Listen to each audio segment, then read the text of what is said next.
J'appartiens à absolument aucun courant. Dieu merci, depuis que je me suis converti à la religion, et j'ai commencé à étudier les livres de source. Il faut savoir que tous les courants qui existent, qui ont existé et qui existeront probablement ultérieurement, n'ont trouvé, n'ont été engendrés, n'ont vu le jour que bien après la mort du prophète ﷺ, et bien après les 4 califes. C'est-à-dire que, à l'heure d'aujourd'hui, que ce soit le salafisme ou le chiisme, ou toute autre branche, le wahhabisme, etc., n'ont pas de fondement réel au niveau de la religion. C'est-à-dire que le prophète n'a jamais dit « je suis chiite » ou il n'a jamais dit « je suis salaf ». Même si certains prétendent que le prophète a dit « je suis chiite ». Mais s'il a dit « je suis chiite », il n'a pas dit dans le sens « je suis chiite du duodécimain ».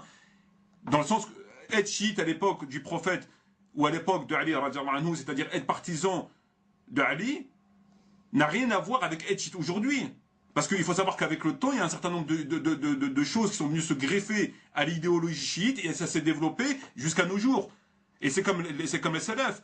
On attribue au prophète que le prophète a dit « je suis le premier des salafs ». Mais est-ce qu'on peut faire un parallèle entre ce propos du prophète, s'il est authentique, et les salafs d'aujourd'hui?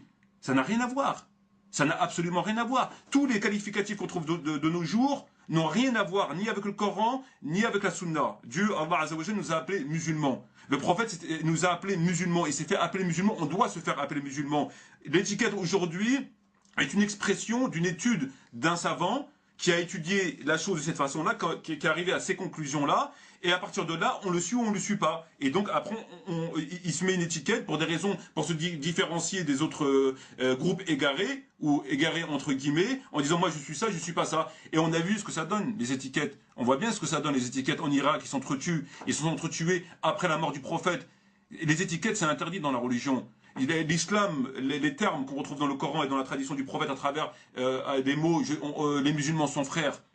C'est des termes qui ont pour but de nous rapprocher mutuellement, d'enlever les barrières. L'islam est venu pour enlever les barrières dans la couleur de la peau, dans l'origine, qu'on soit arabe ou pas arabe, qu'on soit marocain, tunisien. Donc l'islam est venu enlever des barrières. Et eux, ils sont venus remettre des barrières. Je suis salaf, donc je suis pas comme toi. Donc si je suis pas comme toi, forcément, ça sous-entend que tu es égaré. Donc si tu es égaré, je vais pas aller avec toi. Je vais te fréquenter, mais pas complètement, puisque tu es égaré. Donc une étiquette engendre beaucoup de choses, et tout ce que ça peut engendrer, ça peut être que négatif, parce que ça met une barrière dans la communauté entre frères et frères.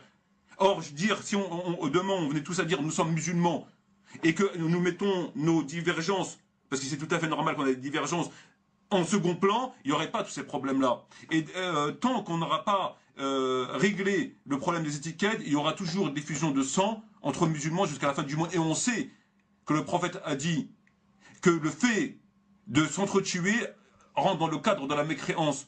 Alors d'aujourd'hui, les musulmans s'entretuent pour des raisons de doctrine, le fondement de la pensée unique. C'est-à-dire qu'on veut qu'une seule pensée.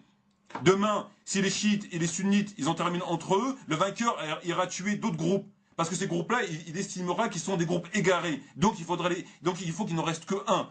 Et ça, c'est très grave.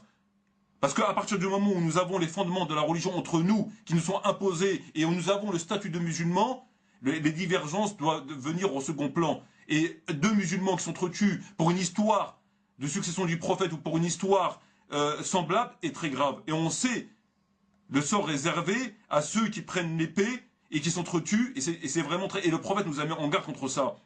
Et donc moi j'appelle les musulmans et les musulmanes qui ont un minimum de bonne foi, qui ont un minimum de neurones, de s'éloigner des étiquettes et de porter être musulman veut dire suivre le Coran et suivre la Sunna. Tout ce qui n'est pas conforme au Coran et tout ce qui n'est pas conforme à la Sunna, on doit le rejeter. Point à la ligne. Et ça suffit largement. Car si on était ne serait-ce que à 10% conforme au Coran et conforme à la Sunna, ça serait vraiment très très bien.